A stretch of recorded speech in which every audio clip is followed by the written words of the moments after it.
ஆண்டவரே, உம்முடைய பரிசுத்தத்தை எனக்கு தாருங்க, பாவத்தை என்னை விட்டு அகற்றுங்க, என்னை மன்னியுங்க என்று சொல்லி கேட்கும் பொழுது நம்மை பரிசுத்தப்படுத்துவார். நம்ம அழைப்புக்கு பங்குள்ள பரிசுத்த சகோதரர்களாக நம்மை மாற்றுவார்.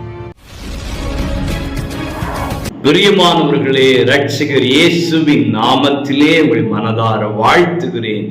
ஏசப்பா உங்களை ஆசீர்வதிப்பாராக. எபிரேயர் 3:1 பரம அழைப்புக்கு பங்குள்ளவர்களாகிய பரிசுத்த சகோதரரே, அன்புக்குரியவர்களே, பங்குள்ளவர்கள் யார் என்று சொன்னால் பரிசுத்த சகோதரர்கள். இன்றைக்கு பரம அழைப்பை பெற்றிருக்கிறோம், ரொம்ப சந்தோஷம். அழைத்தவர் பரிசுத்தம் உள்ளவர், ரொம்ப சந்தோஷம்.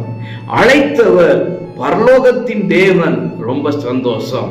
ஆனா பங்குள்ள ஒரு வாழ்க்கை வாழ வேண்டுமேயானால் பரிசுத்தம் இருக்க வேண்டுமா? இன்றைக்கு உலகம் அசுத்தம் நிறைந்த உலகம். அசுத்தம் நிறைந்த உலகத்திலே நாம் பரிசுத்தம் உள்ளவர்களாக இருக்க முடியும், இருக்க வேண்டும். அதை ஆண்டவர் விரும்புகிறார்.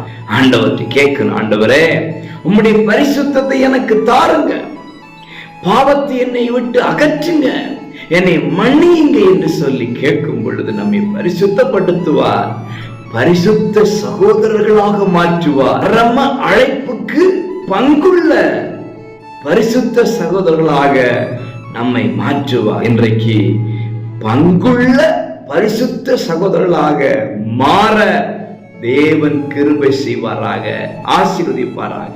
God bless you.